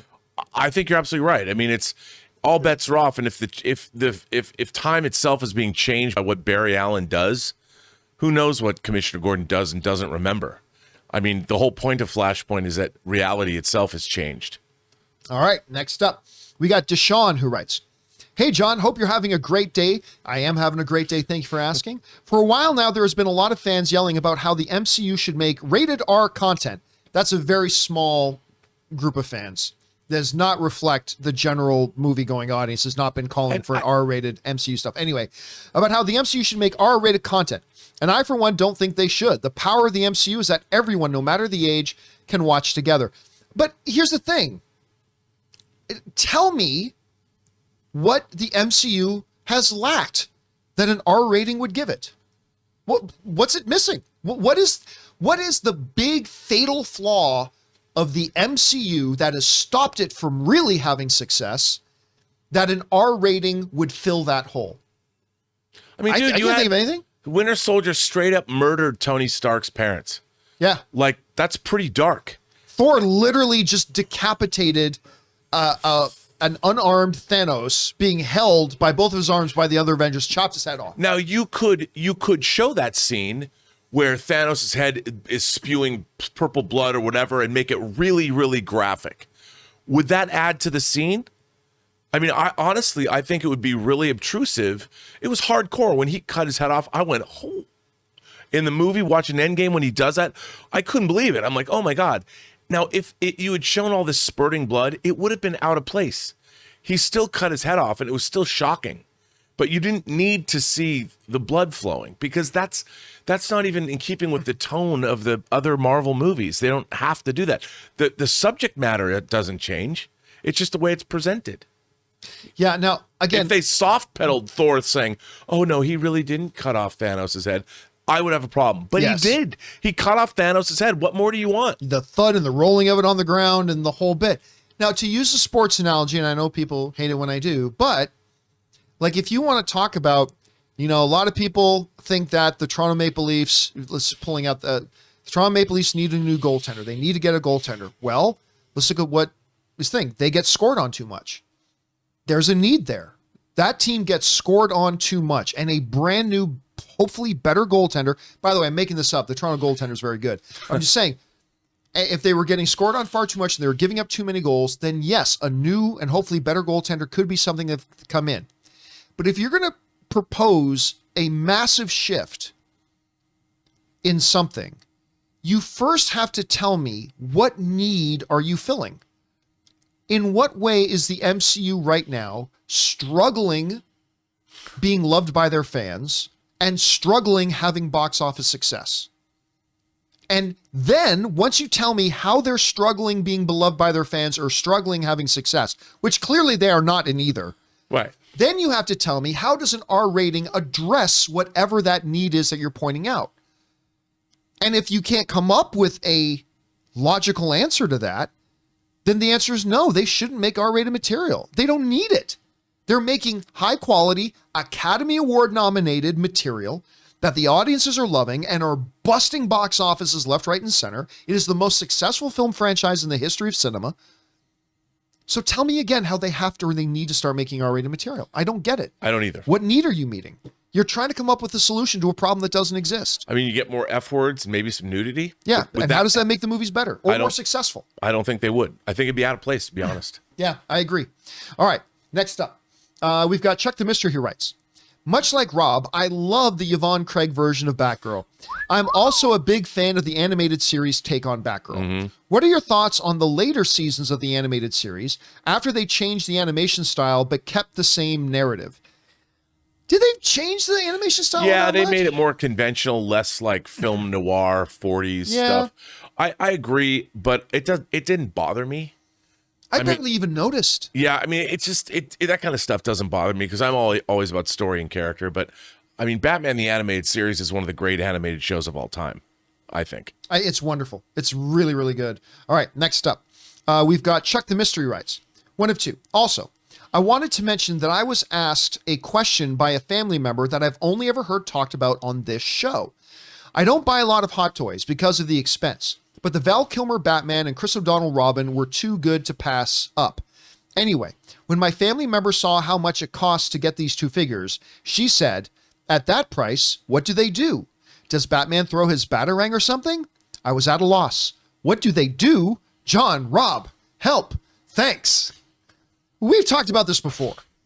What does the Mona Lisa do hanging on your wall? What does it do? Does it sing you soothing songs as you fall asleep? Does it rub your feet after a long, hard day? No, it's there because it's a thing of beauty and it brings you inspiration and joy. I get all these hot toys not because, or I should say pops for my case, a couple of hot toys, but pops. I get them not because they do anything, not in a physical way. What they do is they inspire me. I look at them, I feel creative, I feel inspired, they bring me joy just by looking at them. What dollar value do you put on these things? Well, the dollar value that you can afford. Don't take out a second mortgage, kids, to get these things. But that's what they do. And I understand, I'm a pragmatist too. I want to know what function does something serve. But for me, the function that Captain America, even though it's still in its box right now, because I haven't gotten around to putting it together, I just look up at it. That's my favorite MCU character.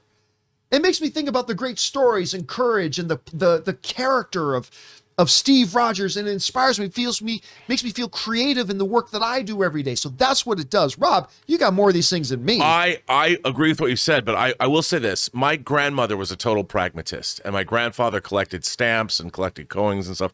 My grandmother did not understand the collector mentality. She used to say, wouldn't you rather spend money to have experiences, like to go to Europe? Which is wonderful advice. Yes, and I think it's great advice. She was not a collector.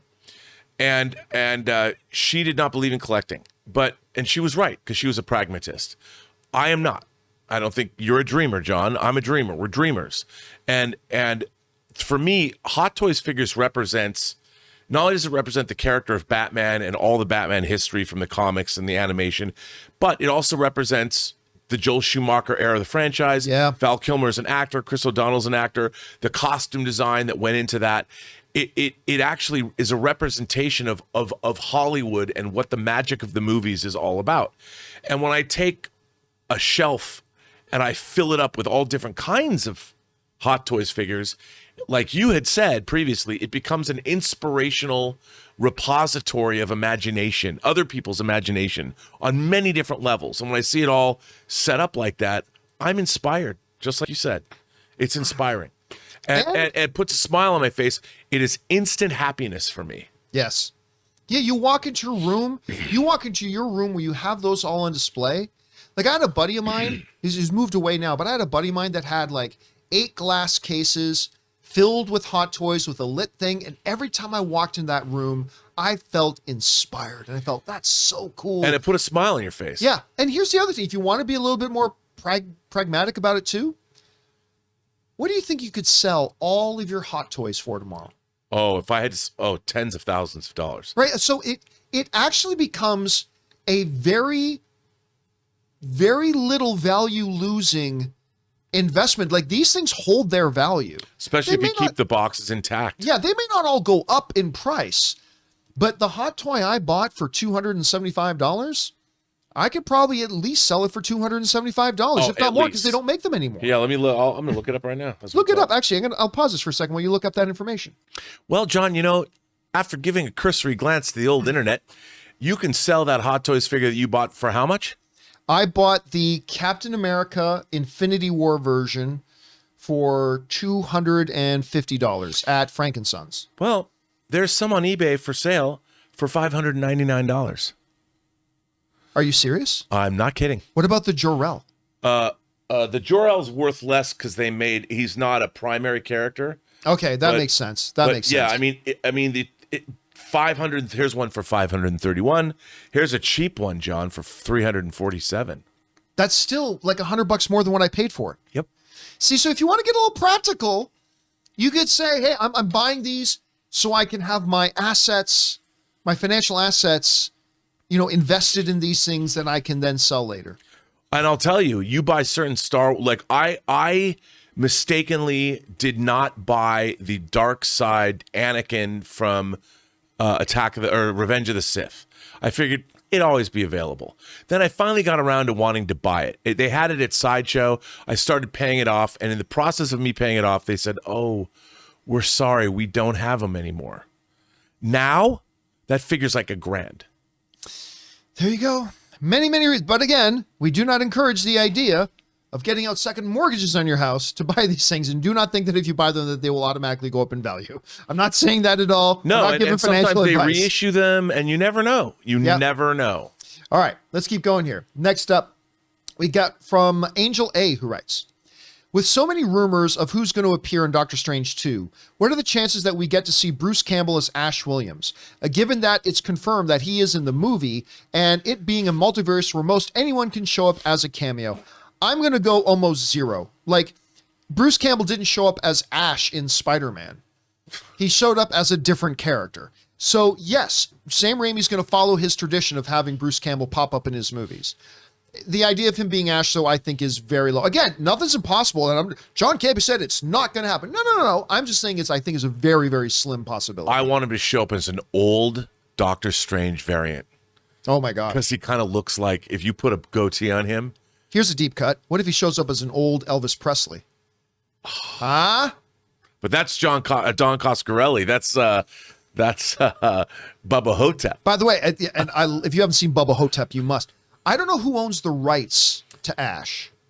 Probably Sam Raimi, because... Does he, or does the studio I don't know, because the studio made the movie, made a new Evil Dead and everything. That's right. I don't know. That's a good question, because... was it New Line that made that? It might have been Universal, because they made Army of Darkness. That's so they would have to get I don't know. Then there's the Ash versus the Evil Dead TV series. Yes. Which was that Starz? I think it was Starz. I don't know who owns... It'd be interesting to see. All right. Next up, we've got Gage, who writes, hey guys, I had a thought. When you brought up House of M, do you think Marvel and Disney could be planning or already in the works for a House of M Disney Plus show? I could see them surprise revealing that after mutants are introduced in Multiverse of Madness. Take care, guys. I'm going to go out on a limb here, Rob, and say completely no. House of M is something you do long after you have your X-Men world established. That is like, if you're taking math, this isn't math 101. This is math, like advanced math 405, right? House of M is like an Age of Apocalypse, like a true Age of Apocalypse, not what we got from Fox, like a true Age of Apocalypse, where that is something that comes much later. So I would say no. I don't think there's any immediate drawing plans for a House of M storyline, if ever. I think they're going to bring elements of House of M into Doctor Strange 2. Yeah. I could see like flashback sequences of what the world was like before there were mutants, and who knows. But yeah, I agree with you. All right, next up, we've got Stubble McShave, who writes, John, I'm worried about the Batman, and it's all because of you.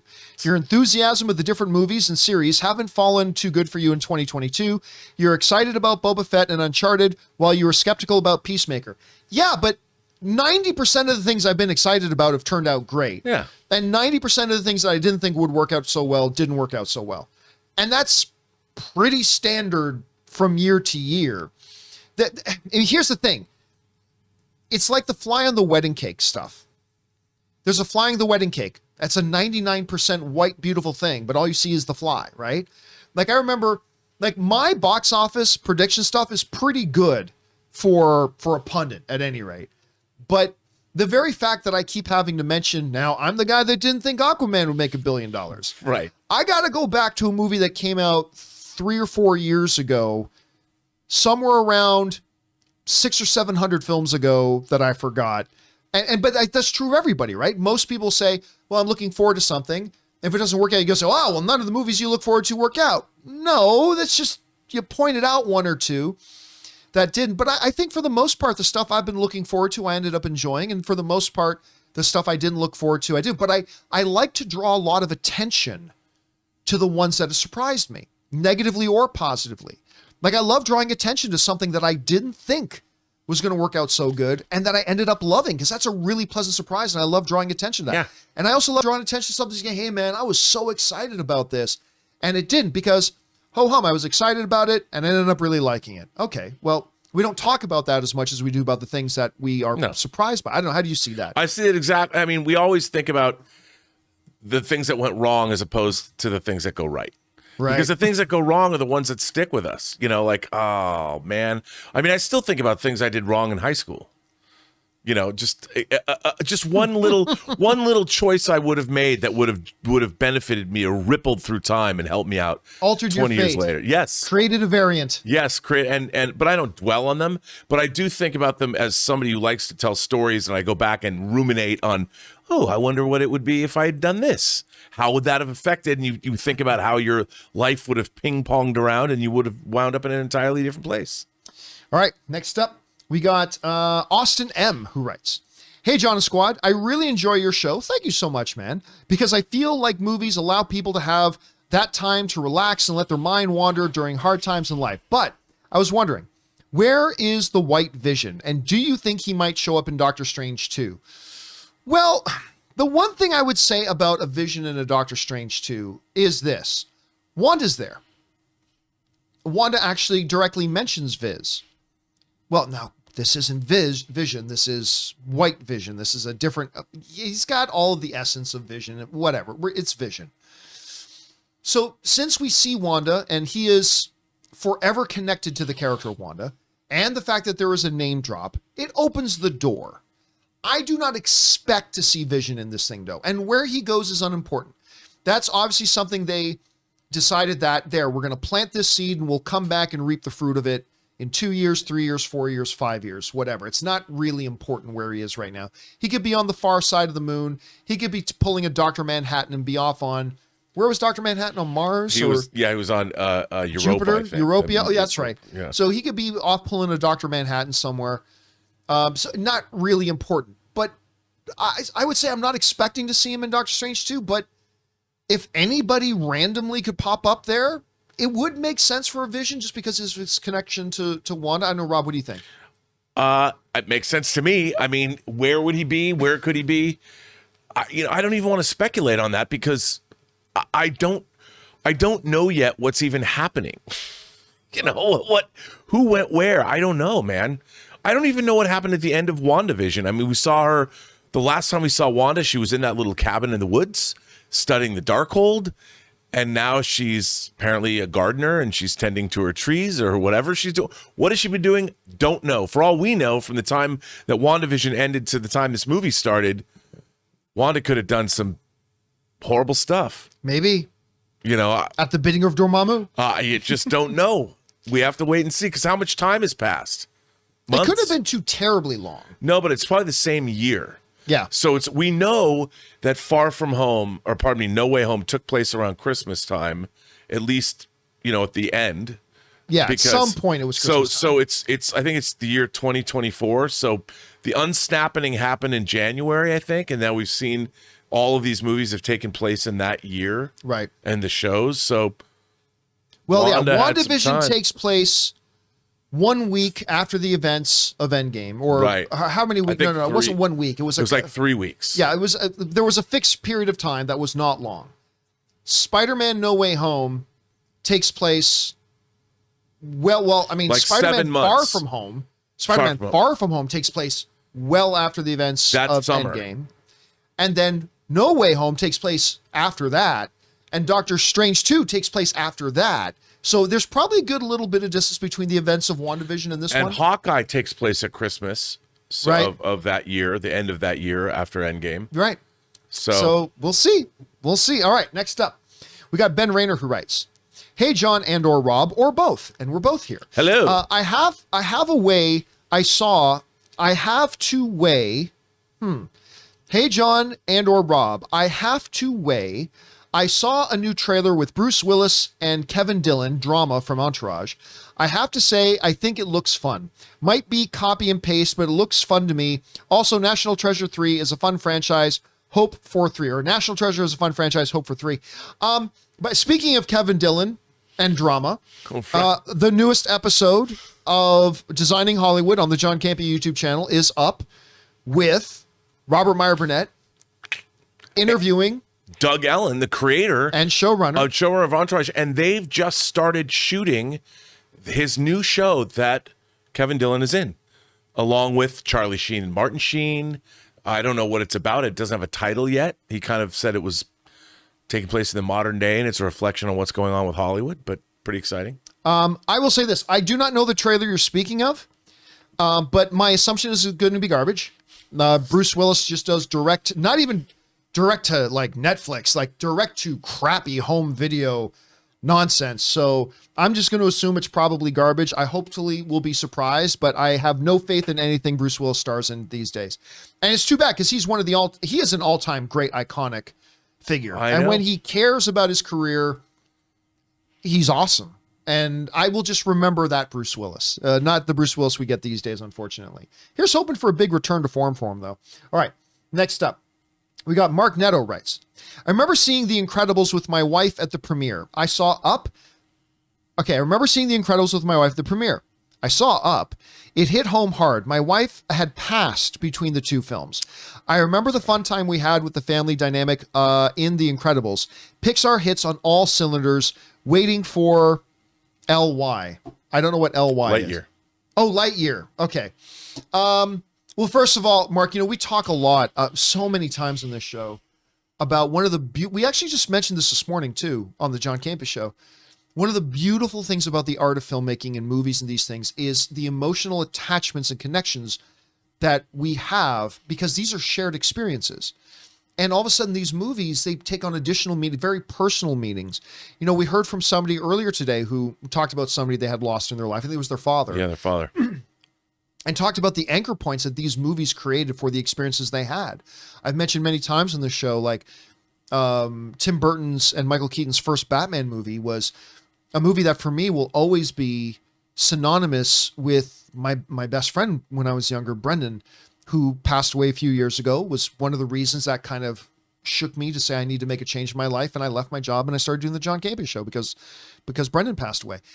These movies, these shared experiences become these anchor points. And that is truly one of the most wonderful things about them that they have that. Rob, I know you told stories about the personal relationships you have associated with certain movies and things like that. Yeah, I mean, like my dad, I have this story when my dad used to take me to movies. I'd have to talk him into getting me into R-rated films when I was younger. 1981, I had my dad take me and like 4 of my friends to see Escape from New York. My dad usually never went and saw movies, and he's like, Escape from New York, what is this movie about? And I quoted the poster. I said, Dad, in 1997, New York is a walled maximum security prison. Breaking out is impossible, but breaking in is insane.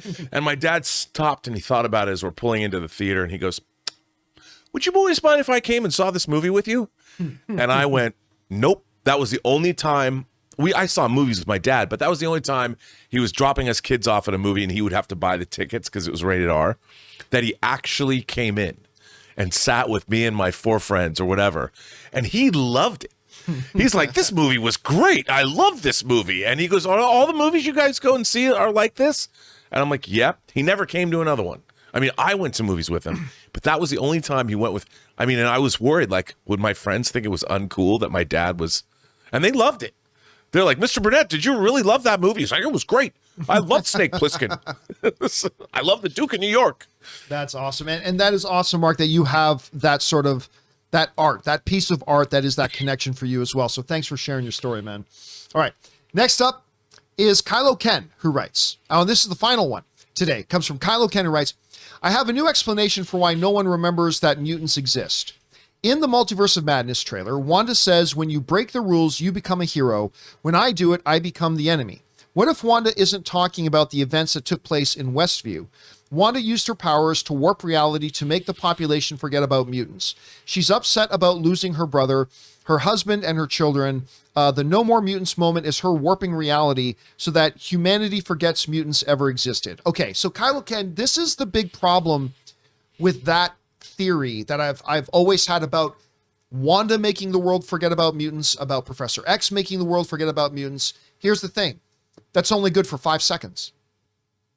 Because I can forget, Professor X can make me forget that I have a basket of apples on the counter in my kitchen.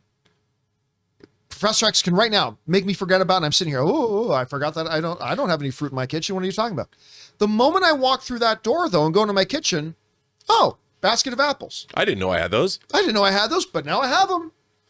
Now I got them. You can make the world forget that there are mutants, but that's only as good as whatever amount of time the thousands of mutants across the planet take to do something in front of somebody. And then you got to wipe their minds again. And then you got to wipe their minds again. That's why, Rob, when we heard that theory that not Wanda, not Professor X made people forget, Wanda actually changed the nature of reality, that there are no more mutants, and therefore nobody ever knew about them. That's why when that theory came up, you saw in my face, I'm going, oh my God, how have we not thought about that? Like, that's why I love that theory so much. It addresses the problem. And even the people that were experimenting on Scarlet Witch and Quicksilver, called the Miracles. Hydra, yeah. They didn't have a word. There was no Homo superior in that universe. Yes. She got rid of them all. You know, and by the way, the more I think about this, I was talking about this on another stream over the weekend. And as we started to take it apart, my friend Lael was adding other wrinkles and details to it. And I'm like, wow, man, the deeper you go with this, the better it gets. And I mean, how cool is it going to be? And first of all, John, you know what you always say? What do you say about expectation? Never. It's cool to have expectations. Sorry, it's cool to have speculations. Right. Just never let your speculation become expectation. I'm having a really hard time. I know. Not allowing this speculation to become my expectation because it's so cool. I love the theory. I do too. Plus, it would just be at some point in the movie, whether it's Wolverine who's in this movie, which we don't know, if it's Professor X, when you hear this, what happened? For us, the audience, and if you've loved Marvel, when you actually hear it, if this is what they explain and that this is what, I'm getting chills right now. I haven't even seen the scene. It might not even exist, but I know how it will make me feel if I hear it in the context of this movie. Yeah. And if they show, if Professor X uses his psychic powers, I remember, Doctor Strange, here's the way your world was. And Strange is even memories of him fighting alongside other mutants or some such thing. I know the timeline doesn't really work out, but something like that's going to be fucking mind-blowing. Yeah. And again, listen, it doesn't have to be that. Right. Like, we're just trying to come up with what it could be. But too many people, the reason we say don't let your speculation become expectation is because the problem that a lot of fans have is that they come up with a theory and they get so married to the theory that no matter how good the movie they go see is, if it doesn't do what they were expecting, right, they walk out upset. And I'm just like, okay, I think this idea is great, but I'm going to take that, leave it at the door, go in and see what they got. Because like, whether it's that or whether like Charles Xavier is there and he puts into, let me show you what happened in my world, in my universe. And Wanda Maximoff like helps destroy the world. And then whatever the Illuminati member is beside him, now let me show you what happened to mine. And it again was a Wanda that led to the destruction of the world. And like, and then here on your world, you don't know this, but this is what happened. Vroom, no more mutants and blah, blah, blah. And that's going to lead to this. I mean, I don't know. But again, this is just speculation. It's not our expectation. Yeah, yes. Even though I love this idea so much. So do I. I want to see it happen. The only thing that could be better is whatever Kevin Feige has in store for us. Right. This is the only thing that can be better. So see, anyway, guys, that'll do it for this installment of Mailbag. Thank you so much, guys, for sending in all these comments and questions and for joining our show. And to all you guys who sent this stuff in, number one, because you gave us great fun things to talk about, but number two, you supported this channel as you did it, and all of us involved with the John Campea YouTube channel. Thank you guys so much for your support. I want to thank the guy sitting over here, Mr. Robert Meyer Burnett. Robert, where can people follow you online? Oh, you can find me on Twitter at BurnettRM. Follow me on Instagram at Robert Meyer Burnett or RMB, I think, or find me on my own YouTube channel, The Burnett Work, but mostly here on the John Campea Show. And of course, you guys can follow me on Instagram or on Twitter, simply at John Campea. Don't forget to come back and join us again for the John Campea Show tomorrow. We're going to have a good one tomorrow. Hope you guys join us. Also want to remind you guys, tomorrow, which is Tuesday, we have the newest installment of Movie Club to commemorate the opening of the Batman next week, at least for the big fan screening on March 1st. We're going to be going back to visiting the first Christopher Nolan one, Batman Begins. I almost said The Dark Knight. That wasn't it. But Batman, we're going to go back and visit the Batman Begins. So make sure you join us for Movie Club on that tomorrow. Neesons. Oh, the Liam Neesons? Anyway, guys, it's great to have you here. Thanks a lot for being here. My name's John Campea, and until next time, my friends, bye-bye.